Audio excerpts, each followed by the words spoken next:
Bonjour et bienvenue pour une nouvelle partie solo. Cette fois-ci, je m'attaque à Boken. Comme la dernière fois, je vous ai montré les composants. Aujourd'hui, je vais vous montrer comment se déroule une partie à peu près solo. Parce qu'il y a deux modes de jeu quand on est seul pour jouer à ce jeu. Soit on joue avec un solo pur, ce qui veut dire qu'on va prendre soit l'héroïne, soit le héros du jeu. Et je pense que c'est pas une bonne idée parce que ils sont complémentaires les deux. Il y a une magicienne et un guerrier. Donc jouer un seul des deux, je pense que ça risque d'être chaud patate. Donc on va se le faire à deux mains. Enfin à deux mains, en quelque sorte à deux mains quoi.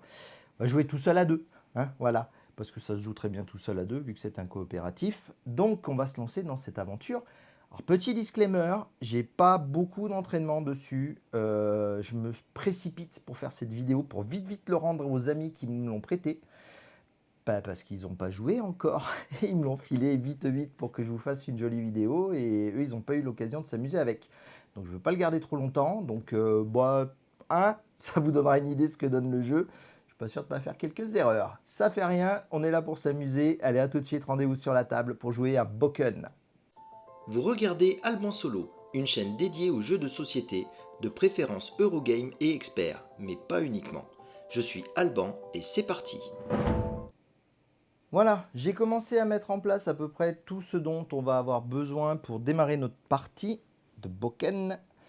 Donc, on commence l'aventure en lisant la presque dernière page, je crois que c'est l'avant-dernière page ou la dernière.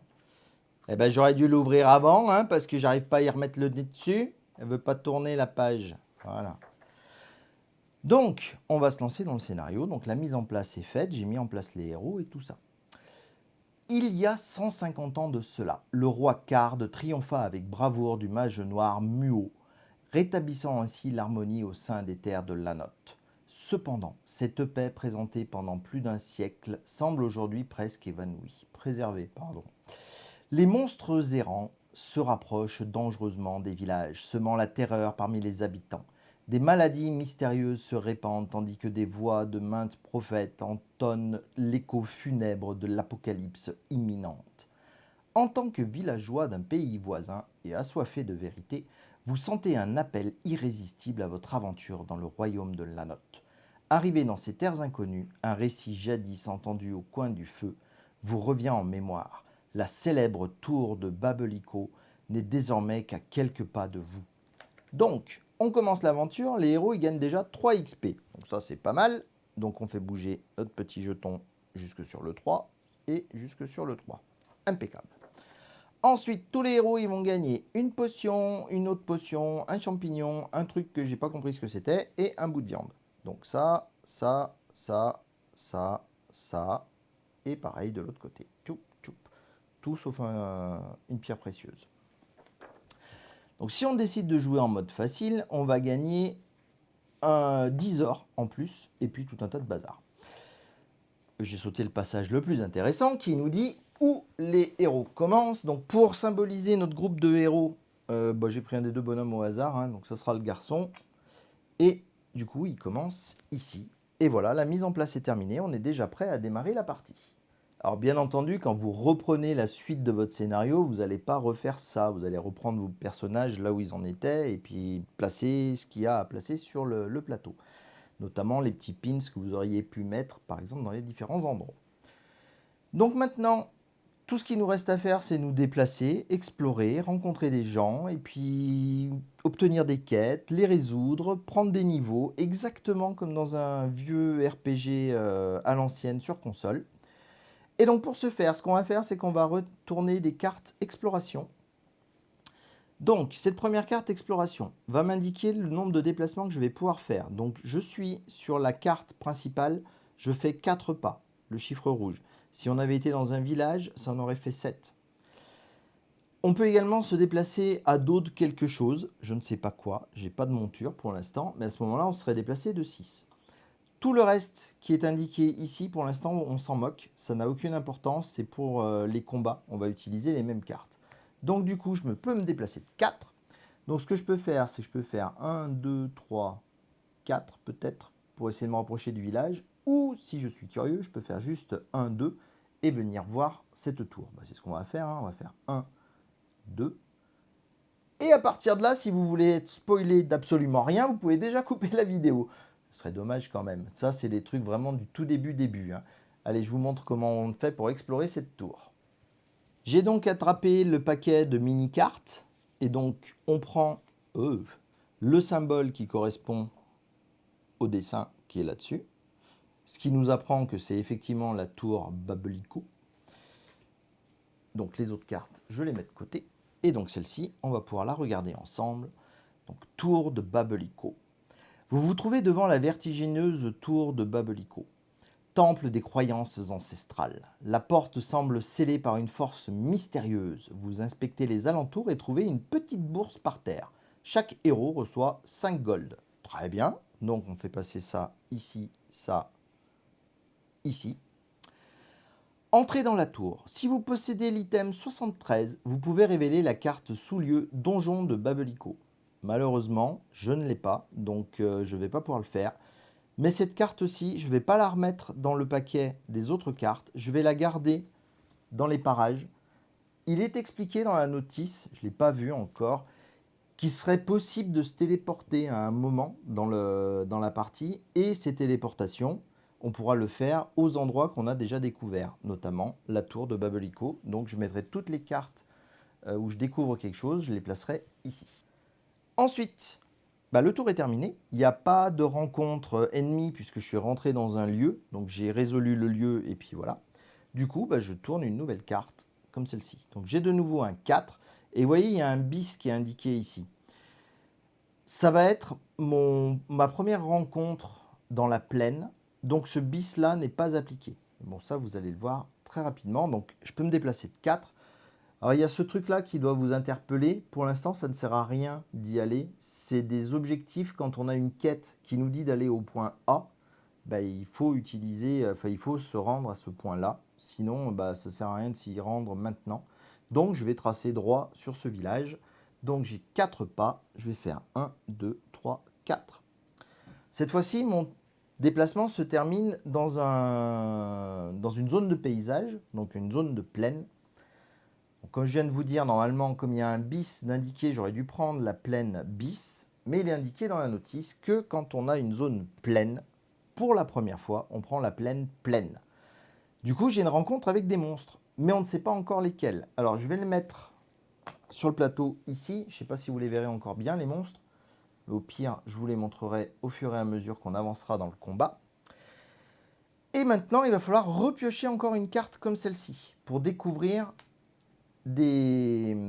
Oh, j'y crois pas, c'est la même carte que j'avais tirée l'autre fois, mais c'est pas possible de pas avoir de chance comme ça, j'ai encore me faire massacrer. Ça va nous permettre de savoir quel ennemi va être assigné à quel héros. C'est uniquement dans un besoin de récompense. À la fin, on saura quel ennemi file quelle récompense à quel héros, à condition qu'ils ne meurent pas tous les deux, évidemment.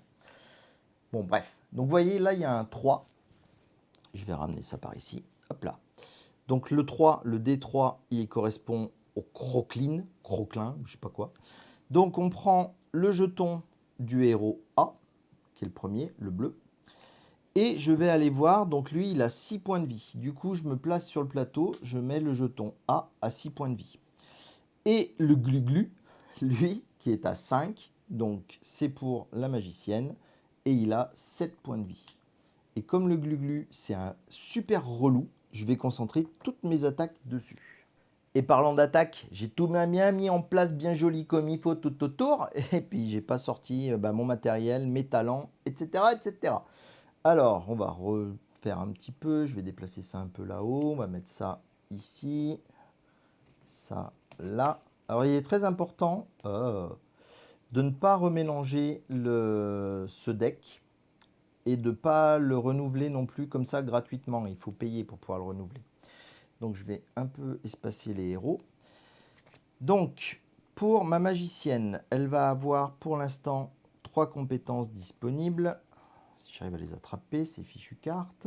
Hop. Donc, on va les placer ici. Donc, elle peut faire du soin, elle peut faire une flamme, elle peut faire une boule de feu. Elle a pour équipement, je vais t'embêter avec l'équipement, je n'ai pas bien la place, je vais le mettre ici, donc c'est ça. Et pour le garçon, hop, pousser ma tour AD, vous n'avez pas besoin de l'avoir tout le temps. On va lui mettre ses compétences ici. Voilà. Et puis ça, et ça, ici. Ben voilà, c'est bon, on est rentré à peu près. Et elle, on la met ici. Voilà, impeccable. Donc on a une information également qui est indiquée ici. L'initiative est pour les héros. Donc c'est moi qui vais jouer en premier avec les 2 personnages. Et si j'avais joué en mode difficile, c'était les ennemis qui commençaient. Et là pour l'instant, ce sont les héros. Alors, revenons sur la fiche des ennemis. Donc ils ont 6 et 7 points de vie. Du coup, il faut que je sorte la petite carte dont je vous avais parlé là dans l'ouverture de la boîte qui va cacher le slime. Je vais le faire parce que je vais oublier. Donc, ils ont 6 et 7 points de vie. Si le Crocline m'attaque, il va faire 6 points de dégâts ou 7 points de dégâts s'il fait un critique et infliger 2 poisons. Ça, c'est pas cool. Et le Glu-Glu, il fait une attaque magique de type feu en faisant 5 dégâts. Il inflige un poison et en plus, il me baisse ma stamina. Ou alors, il me met carrément 9 points de dégâts, mais en physique cette fois-ci, et il enlève un point de magie. Pour savoir si c'est une attaque physique ou magique, il faut regarder le symbole qui est juste après le chiffre. Si on a du feu, de l'eau ou je ne sais plus quel dernier modèle, pas ceci en tout cas, ce sont des attaques élémentaires et donc ce sont de la magie. Et nos personnages fonctionnent bien sûr sur le même principe. Ici par exemple, je fais une attaque magique. Là, ça a de l'importance pour le niveau de défense, autant de nos personnages que de nos adversaires. Donc parlant du niveau de défense, décidément je ne vais pas arrêter de le bouger ce truc-là. La valeur en gris, c'est la défense physique. Donc ils ont tous les deux un seul point en défense physique. Le rouge, c'est l'attaque de feu. Donc lui, il a 3 si j'y balance des boules de feu dessus. Donc ça va pas être génial. Lui, il n'a que 1. Et si je les attaque avec de l'eau, ça va être 0. Et celui dont j'avais oublié tout à l'heure, dont j'avais oublié le nom tout à l'heure, c'est l'électricité. Et donc ils sont à 0 également. C'est dommage que j'ai pas de magie d'eau. Je pense que c'est un peu fait exprès parce que c'est le début. Donc, le premier personnage commence. Là, j'ai plusieurs options. J'ai plusieurs actions possibles. Je les ai gardées près de moi sur cette boîte-là. Je ne sais pas si vous la verrez bien. Je vais la rapprocher parce que je ne vois rien. Qu'est-ce qui est écrit? Donc ici, on a le rappel des différents éléments. Donc je peux attaquer, utiliser un talent, fuir, utiliser une capacité, se défendre, utiliser un objet ou réorganiser. Donc bon, là, pour l'instant, on est tout neuf, donc on ne va pas se casser la tête. Hein. Je vais essayer de taper le plus fort possible. Et je pense que je vais faire un coup puissant. Donc un coup puissant, vous voyez, il fait une attaque de 5 points. Donc ça, c'est vachement bien. Par contre, il coûte 3 MP. Donc je vais faire 1, 2, 3. J'en ai plus que 2. Mais bon, j'espère que ça ira quand même. Donc je vais faire 5 dégâts plus X. C'est ce X que j'ai galéré à trouver dans la notice. Donc ce X reporte au niveau de nos personnages. Donc du coup, je suis niveau 1. X vaut 1. Donc je fais 6 points de dégâts. Je fais 6 points de dégâts sur le Glu-Glu, évidemment, qui n'a que 1 point pour se protéger des attaques physiques. Du coup, il passe de 7 à 2 points de vie. Ça lui fera les pieds. Et il va falloir que je fasse quelque chose du même style avec la magicienne. Et par contre, la magicienne, je vais pouvoir le faire qu'avec un lancement de dés. Et je ne vais jamais arriver à faire suffisamment de points, je pense. Donc la magicienne, pour faire des dégâts, je peux le faire avec son bâton. Je peux lancer un sort aussi, évidemment. Mais comme il est très protégé, lui, je ne vais peut-être pas gaspiller. Donc je peux taper avec le bâton. Vous voyez, la première ligne, je vais faire 2 dégâts physiques. La deuxième ligne, je vais faire 2 dégâts plus mon niveau, donc 3 dégâts de flamme. Mais ça peut être aussi 3 dégâts physiques. C'est ce que symbolise la flamme barrée à côté. Ça veut dire que soit mon attaque est magique, soit elle est physique. Et pour le critique, c'est pareil, c'est 2 dégâts plus mon niveau ici, et en physique ou en magique. Du coup, je vais attraper un des dés qui est à côté, et j'espère faire au moins un critique ou un super critique. Ça serait vachement bien. Et ça sera un simple dégât normal. Donc je fais 2 dégâts. Il a un bouclier, du coup. Voilà. Il lui reste encore un point. Damned. Du coup, c'est aux ennemis de jouer maintenant. Ils vont jouer chacun leur tour. Et j'ai oublié de me mettre la carte. Là, je suis terrible quand même. Hein. J'ai dit que j'allais le faire, ça, mettre la carte. Allez, bien, petite carte. On va mettre tout de suite. Hop, je ne les avais pas ouvertes encore, celles-ci. Donc là, choup, voilà. Le slime, il n'est pas là. Alors, je ne sais pas si vous le voyez bien à l'écran. J'espère que c'est pas trop mal pour vous. Donc, je reprends. Les ennemis vont jouer chacun leur tour en commençant par celui qui est le plus à gauche. Donc le Croclin va attaquer, il va m'attaquer avec ce dé-ci. On lance le dé. Tac, tac, tac. Et donc, il fait une attaque classique et il y a le A sur le dé. Ça veut dire qu'il tape sur le héros A. Ça aurait pu être le B ou ça aurait pu être le héros qui lui est assigné. Donc l'attaque normale du Croclin, c'est de faire 6 dégâts physiques. Lui, il a sa petite armure qui lui fait 2 de protection. Vous voyez, il y a une deuxième ligne. Si j'avais choisi l'option de défense plutôt que d'attaquer, j'aurais regardé sur la deuxième ligne. Ça aurait peut-être été vachement intéressant. C'est pas grave, j'ai commencé à taper le glu-glu. Donc, il fait 6 moins 2, je perds 4 points de vie. 1, 2, 3 et 4. Et heureusement, rien de plus. Ensuite, passons au glu-glu. On mélange bien le dé. Oh bah, il est descendu comme une balle. Alors, ah bah, ça va bien se passer, ne vous inquiétez pas. Donc, il a, hop là, la petite lettre B, cette fois-ci, donc il tape sur la magicienne. Et en plus, il a fait le truc critique. Donc, il fait l'attaque critique sur la magicienne qui lui enlève 9 points de vie. C'est une attaque physique, elle en bloque 1 quand même, donc elle va perdre 8 points de vie. Pauvrette, elle est à 14, elle tombe à 6, chouette. Et en prime, elle perd 1 MP. Tchoup. Eh ben, ça se passe pas super super. Du coup, on continue l'aventure. C'est de nouveau à mes héros de jouer. Donc, je vais commencer par taper avec l'épée sur le glu-glu. Je vais essayer de m'en débarrasser quand même de ce truc-là. Ah, super. Là, on fait le méga coup hyper critique. Donc, c'est le coup d'en bas. Ça aurait été mieux de le faire avant, mais bon, pas grave. Donc, il fait 4 plus 1, 5 points de dégâts. Lui, il lui restait plus qu'un seul point de vie. Paf, il est KO. Et du coup, je peux récupérer le petit machin pour mettre qu'il est KO. Hop. Je dois vous arracher les oreilles à chaque fois que j'ouvre les petits plastiques. Désolé. Ah, ça comme c'est joli. C'est vraiment génial, hein, les idées qu'ils ont eues. C'est trop bien. Donc lui, c'est bon, il est KO, on n'en parlera plus. Et la magicienne, qu'est-ce que je vais faire avec la magicienne? La magicienne, elle va utiliser un point de magie, hop, pour lancer soin qui remonte 15 points de vie. Et du coup, elle repasse à 14. Bien évidemment, on ne monte pas au-dessus des points de vie qu'ils ont. C'est infâme, Croclin va me retaper dessus. Alors, voyons voir sur qui il tape. Ah, il fait une attaque critique lui aussi, l'animal. Super critique, pardon. Donc, super critique, ils ne l'ont pas, les ennemis, sur leur fiche. C'est juste qu'ils font une attaque critique. Et là, cette fois-ci, vous voyez, il y a un 1 d'indiqué. Ça veut dire qu'il va taper sur le personnage qui lui est assigné au début quand on met le combat en route. Du coup, il fait un critique, ça fait 7 points de dégâts. Donc je suis à 14, il tombe à 7. Et la bonne nouvelle, c'est que ça met 2 niveaux d'empoisonnement. Alors ce niveau d'empoisonnement, il est embêtant parce que quand les deux se rejoignent, le personnage est KO. Donc là, il va falloir que je fasse hyper attention à comment se passe la suite. Mais pour l'instant, on va continuer de bastonner. Donc lui, il va continuer à y taper dessus. Hop. Ah bah, il refait un super critique, donc ça c'est très bien. Il fait 5 points de dégâts. Moins le 1 d'armure, il lui reste 1 point de vie. Alors j'avais envie de balancer une boule de feu avec ma magicienne, mais c'est un peu beaucoup quand même. On va pas y aller à la boule de feu, hein. On va juste taper avec notre petite arme. De toute façon, quel que soit le résultat, il tombe. Donc j'ai fait 1.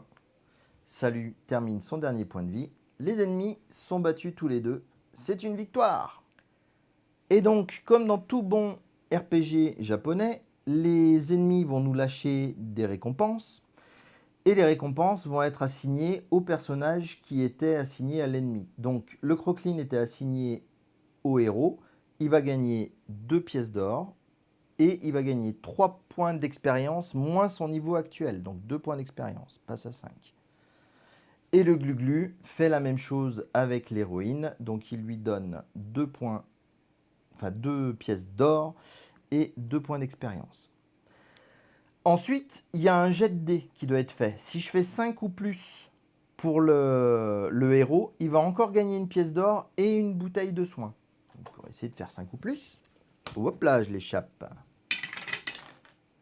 Eh ben, c'est un 4, donc ça, c'est loupé. Je vais lui laisser son dé bleu à lui, ici.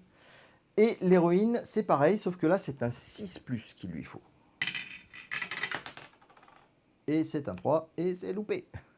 Hop, tiens, je vais te laisser ici. En attendant, la rencontre est terminée. Du coup, on peut retirer cette fiche, la remettre à la boîte pour l'instant. Je range les 2 fiches et on continue l'aventure. Donc, pour continuer l'aventure, bien évidemment, on sort une carte d'exploration. Donc ça me permet de me déplacer de 3 cases. 1, 2, 3. Très bien, j'arrive au village. A noter qu'on n'a pas le droit de se déplacer en diagonale dans ce jeu. On ne peut se déplacer que de façon orthogonale. Donc en haut, en bas, à droite, à gauche. Mais pas en diagonale, jamais. Donc 1, 2, 3. Et là, j'arrive dans un petit village. Donc en reprenant les cartes de lieux à regarder, je suis tombé sur celle-ci. Et donc regardez ça comme c'est joli. C'est vraiment trop bien. On se croirait vraiment sur une vieille console. C'est le top. Donc ce qu'il conseille de faire, c'est de poser ce truc-là un peu comme on peut, comme ça. Et hop, de prendre les espèces de punaises pour stabiliser le village. Enfin la carte du village. Allez, viens des... C'est pas des vraies punaises, hein, je vais pas faire des trous dans le plateau, évidemment. Tchouk, mais c'est aimanté. Tchouk, tchouk, et tchouk. Et bien sûr, nous apparaissons ici, sur l'endroit où il y avait une double flèche.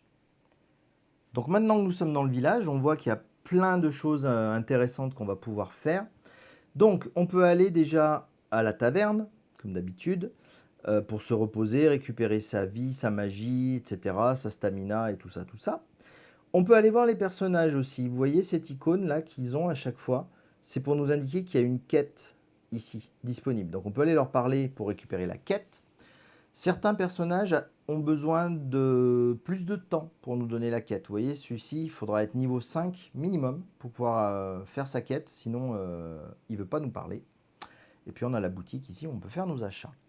Donc moi, ce que je vais faire, c'est que, comme d'habitude, on tire une carte d'exploration pour savoir de combien on se déplace. Donc je vais me déplacer cette fois-ci de 8 pas, parce que je suis dans une zone amicale. Donc je vais ignorer la première, je vais faire 1, 2, 3, 4, 5, 6, et je vais venir papoter avec celle-ci. Donc là, normalement, je n'aurais qu'à tirer la carte de quête qui correspond à ça. Mais du coup, je suis allé voir dans le livre d'aventure. J'aurais peut-être dû aller le voir avant, parce qu'il y avait un petit truc à lire aussi pour la tour. Et en fait, on va essayer de ne pas regarder de ce côté-là, ça va vous spoiler des choses. Ça risque de vous spoiler. Vous voyez, ils ont fait un truc, une cinématique. Donc ils vous racontent un peu l'histoire, comment ça se passe. Vous franchissez un vieux portique de bois marquant l'entrée de ce charmant village. L'air est empli d'odeurs de pain chaud et de fleurs sauvages. Quelques habitants vous dévisagent avec curiosité, puis reprennent calmement leurs activités. Les mecs, ils se sont amusés à faire des rimes, c'est excellent.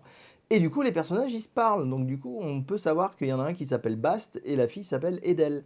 Donc Bast, on va à la taverne. Edel qui lui répond, on vient à peine d'arriver, Bast. Bast qui répond, bah justement, il faut bien commencer quelque part. Bref, j'ai pas les discussions directement avec les différents personnages dans ce livret, je pensais, mais non. Mais ils expliquent un peu les différents points d'intérêt dans la zone, et puis il y a ces histoires, ces petites cinématiques et ces petites discussions fort sympathiques. Du coup, je suis allé chercher dans la boîte la carte de quête numéro 2, donc c'est la fleur de l'Atar. Donc Soalia, la guérisseuse, donc la petite nana qu'il y a ici. Ura, le chef de notre village, est gravement malade. Le seul remède, la fleur de l'Atar, est une plante légendaire si difficile à trouver que nous commençons à perdre espoir. Peut-être que les habitants d'Heurtebise, au nord-ouest d'ici, en sauront plus sur cette plante mystérieuse. Et donc pour retourner cette carte, il faut aller à H avec un cadenas. Donc H avec le cadenas, j'avais rapidement cherché tout à l'heure, parce que j'y suis déjà tombé dessus évidemment quand j'ai essayé le jeu. Je ne l'ai pas trouvé, donc je me demande si c'est pas des trucs qu'on va trouver quand on va arriver dans les villages. Donc au nord-ouest d'ici, a priori c'est ici. Donc là il y a un autre village dans lequel il va falloir aller explorer. Donc cette quête-ci pour l'instant, je la garde avec moi. Et du coup, là j'ai de nouveau mis fin à une carte d'exploration, je vais pouvoir en tirer une autre. Du coup, on est reparti. Cette fois-ci, on se déplace. Ah, cette fois-ci, c'est la galère. Donc ça, c'est la carte que j'avais trouvée la première fois que je le faisais. Donc ça indique que nos héros, ils perdent une stamina comme ça, gratuitement. On utilise ce symbole-là, et ce symbole-ci, je sais pas, c'est quand on a des montures. Mais bon, je me doute que ça doit épuiser la monture ou une bêtise comme ça. Du coup, on en tire une autre. Et donc là, j'ai 10 mouvements. Puisque j'ai 10 mouvements, je vais retourner tout au début. Je vais aller parler à la première dame qu'il y avait dans ce village. Et donc sa quête, c'est le chat d'Angèle. Donc Angèle, la villageoise, vous n'auriez pas vu mon petit chat bleu? C'est mon petit Moon. Ça fait presque 2 jours que je le cherche. J'espère qu'il n'est pas sorti du village. Donc lorsqu'on a terminé un déplacement sur une case de forêt verte, on peut lancer un D6 et sur 4 ou plus, on retourne cette carte sans faire de rencontre. Et sur tout autre résultat, on fait une rencontre habituelle. Donc le petit chat, il est quelque part dans la forêt. Ça, c'est pas mal parce qu'il va falloir la traverser pour aller au village machin. Du coup, cette quête-là, on va l'additionner ici. Ensuite, comme mon paquet commence à s'amenuiser sérieusement, je vais prendre le prochain, donc 10 déplacements de nouveau, pour aller à l'auberge. Et donc à l'auberge, on peut se reposer. Donc vous voyez, ça coûte 1 G. Alors j'étais voir dans la notice, c'est pas des gold légers, c'est des gelos, hein, ou des gills, comme dans Final Fantasy. Enfin bon bref, hein, ils se font plaisir. Donc ils vont dépenser un chacun. Non pas un chacun, il n'y a que le héros qui va dormir, parce que le héros c'est le seul qui est amoché. Donc il va récupérer ça, il va récupérer ça, il va récupérer sa stamina, il va récupérer CMP. Donc lui il est tout neuf. L'héroïne, elle est pratiquement toute neuve, donc c'est pas la peine de lui faire dépenser de l'argent, on va le laisser comme ça. Mais surtout, on récupère notre paquet, on le remélange, et comme ça, on peut repartir en exploration. On est tout beau, tout propre, tout neuf. Et ça va être bien cool pour la suite, parce que j'ai bien l'intention d'aller voir l'autre village là-haut, histoire de savoir un peu ce qui se trame. Du coup, nouveau déplacement. Volontairement, je ne vais pas avoir le truc ici, hein, je sais ce que c'est, donc je vous laisserai la découverte si jamais vous jouez à ce jeu un jour. Donc 1, 2, on arrive sur la sortie, hop, on enlève, et c'est qu'ils tiennent vachement fort les petits bidules là. Ok, on enlève la carte, on se remet ici, hop là. Et donc, rappelez-vous, les lieux qu'on a déjà visités, on en fait une pile ici, et là on est bon. Allez, c'est reparti, on va essayer d'aller voir ce village, histoire de voir si... Oh, c'est pas vrai. Donc je perds encore un stamina. Hop, faut pas en perdre trop des stamina. Donc je me déplace de 3. Ah zut, 1, 2, 3. Et du coup, je suis dans la plaine, il n'y a pas de bis. Donc je vais reprendre exactement la même fiche que tout à l'heure.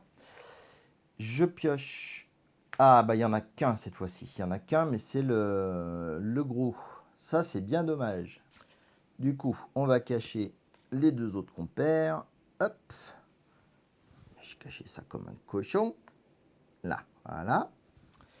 Ça retourne sur sa fiche à lui, parce que c'est l'héroïne violette. Il me semble que c'est le violet. J'ai un peu de mal avec leur couleur. Non, bah c'est non, c'est le bleu. Très bien, donc je vais prendre le bleu. Hop. Et donc il a toujours 7 points de vie, le brave homme. Donc ça c'est bon. Et il a toujours les mêmes capacités que d'habitude, hein, il va toujours autant me casser les pieds. Je me demande si je vais pas essayer le combo, juste pour rigoler. Donc le combo, ça fait une attaque de 2. Et après, je peux balancer un coup puissant en plus en plus. Et bah écoutez, c'est ce qu'on va faire. Donc le combo va me coûter 2 points de MP. 1, 2. Et le coup puissant m'en coûte 3. 1, 2, 3. Ah, j'ai peut-être pas l'initiative cette fois-ci. Si, j'ai toujours l'initiative. Donc ça fait 5 et 1, 6 et 2, 7.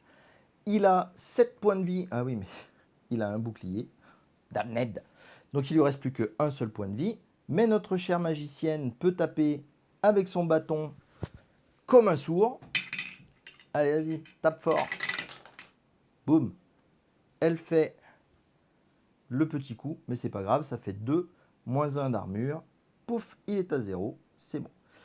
Du coup, c'est de nouveau le héros qui récupère le matériel, donc il gagne 2 pièces d'or, il gagne de nouveau 2 XP, ça c'est très bien, on va peut-être arriver à un level up. On lance son dé sur un 6+, eh ben, c'est pas 6+, il aurait gagné encore du matériel, et donc ça, on peut le retirer, le combat est fini. Allez, on continue d'explorer. Cette fois-ci, on se déplace de 4 pas. 1, 2, 3, 4. On est vraiment aux portes du village.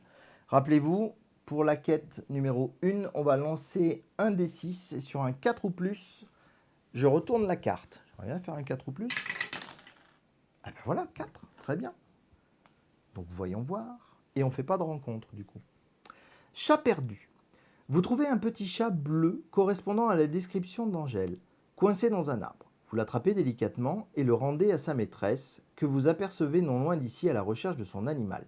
Chaque héros reçoit 3 gold. 1, 2, 3. Et hop, on passe le truc à 10. Et 1, 2, 3. Et on passe le truc à 10. Le groupe reçoit une potion pour l'ensemble du groupe. Je vais la donner à lui. Pour l'instant, ils ne sont pas pleins. Chaque héros gagne 3 XP moins le niveau, donc 2. On se rapproche vraiment très près du level up. Et on défausse cette carte. Donc il y a un emplacement dans la boîte, je ne vous avais peut-être pas montré dans la vidéo précédente, qui est fait pour recevoir les cartes qui n'ont plus lieu d'être dans l'aventure. Et comme ça réduit le deck de quête. Et donc la bonne nouvelle, c'est qu'il nous reste plus qu'un pas à faire, donc on devrait y arriver. Voilà, on fait un pas et hop, on arrive dans le nouveau village. Je retourne chercher ça. J'aurais pu visiter la grotte aussi pour vous montrer un donjon. Donc c'est le village Heurtebise. Donc on va prendre celle-là. Hop, on va la retourner. J'espère qu'il y a un G là-dessus. Y a-t-il un G? Je n'en vois point. C'est peut-être à l'intérieur des boutiques, peut-être. Je ne sais pas. En tout cas, je vais mettre ces trucs-là, là et là. Et nous arrivons par ici. Ensuite, eh bien, on va encore... Ah ben, c'est pas un G que tu cherches, c'est un H. Je suis bête ou quoi? Donc, il y a un H, effectivement, en plein milieu, hein, donc c'est bon. Donc, on va se déplacer de 9 cases. Eh bien, ma foi, je vais faire 1, 2, 3, 4, 5, 6. Ouais, moi, je suis du genre à aller direct à l'objectif. Donc, du coup, je suis sur le H, je peux retourner la carte. Donc, je tombe sur Anna, la botaniste. La fleur de l'attar est une plante magique extrêmement rare poussant dans la pénombre. Chaque héros gagne 1 XP. Eh ben, ça tombe bien, regardez ça. Hop, level up. Alors, je vous dis ça, mais j'ai pas regardé encore comment on faisait pour faire un level up, donc on va le découvrir ensemble. On reçoit la quête 31 et on défausse cette carte. Ok, donc on va commencer déjà par regarder cette nouvelle quête qu'on vient de recevoir, la 31, la fleur de l'attar, suite. Vous êtes toujours à la recherche de cette fameuse fleur magique poussant dans la pénombre. Pour retourner cette carte, allez à M. Alors M, je suis quasi certain qu'elle ne traîne pas sur le plateau. Mais bon, il y a une grotte là, donc je pense que poussant dans la pénombre, il faut peut-être aller voir la grotte. Qui sait? Bon, c'est pas grave, on va s'occuper de notre level up, ça c'est cool. Donc le level up, la première chose qu'on fait, c'est tout indiqué sur le plateau en fait. Alors, cette petite icône, j'ai pas eu l'idée que ça pouvait peut-être servir à indiquer le level ici. Je me suis dit, non, mais ça doit servir dans les donjons pour se déplacer. Non, c'est une bêtise, c'est pour indiquer le level. Donc, hop, il passe niveau 2. Comme il passe niveau 2, il se resoigne à tous ses PV possibles. Et il gagne un talent. Alors, pour gagner un talent, hop, on attrape dans la boîte. C'est bon, tous les talents, on les mélange. Quoique, c'est peut-être même pas la peine que je les mélange. Et parmi toutes ces cartes, je vais en piocher 2. Donc j'en pioche une ici et une là. Et on va regarder ensemble ce que j'ai découvert. Alors, il y a des trucs. Donc, vous voyez, les cartes, elles sont à double côté. Donc, il y a un talent violet pour l'héroïne et un talent bleu pour le héros. Du coup, moi, je peux regarder que les côtés bleus. Donc, j'ai une combo élémentaire qui fait une attaque 3, où je peux jouer la carte talent arme enflammée, gelée ou électrique. Je ne les ai pas. Et sinon, j'ai une brise armure. Ah, c'est bien ça. Sur un 4 ou plus, on ignore l'armure de son adversaire. Allez, c'est parti. Je vais prendre celui-ci. Et donc, le deuxième talent, celui que je n'ai pas choisi, je vais le remettre dans la boîte, dans un compartiment particulier. Il sera disponible au choix pour le level up de mon prochain personnage. Donc, je le remets dans la boîte. Hop, et on verra plus tard. Voilà, je pense que je vais vous laisser là pour l'instant. Je ne voudrais pas trop vous spoiler le jeu. Je voulais juste vous donner un petit aperçu de ce que ça donnait. Moi, je trouve quand même il est assez exceptionnel. J'aime pas trop en général les jeux où on nous livre un monde ouvert comme ça et où on peut aller faire ce qu'on veut. Sauf quand c'est des RPG japonais. Ça marche tellement bien parce qu'on va voir un gars qui nous envoie dans une ville, qui nous envoie une nouvelle quête, et ainsi de suite. Et en fait, on n'est jamais comme des idiots à pas savoir où est-ce qu'on va aller. On a toujours un nouvel objectif. Là, vous voyez, j'ai récupéré le chat, donc ça c'est bon, c'est réglé. Maintenant, on nous envoie chercher le truc M. On se doute qu'il doit y avoir un truc ici. Là, il y a encore plein de quêtes à découvrir. Ça continue comme ça et on découvre des nouveaux trucs et tout ça, c'est vachement motivant et intéressant d'aller de l'avant. En tout cas, j'espère que cette vidéo vous a plu. N'hésitez pas à me dire si vous voulez en revoir des vidéos de ce jeu. J'attendrai quelques temps que mes amis le terminent. Je pourrais leur le repiquer histoire qu'on refasse des vidéos et que ça dure un peu plus longtemps avec plein de spoils partout. En attendant la prochaine, je vous souhaite de bien vous porter, continuez à bien jouer en solo ou à plusieurs et je vous retrouve pour de nouvelles aventures très prochainement. Salut!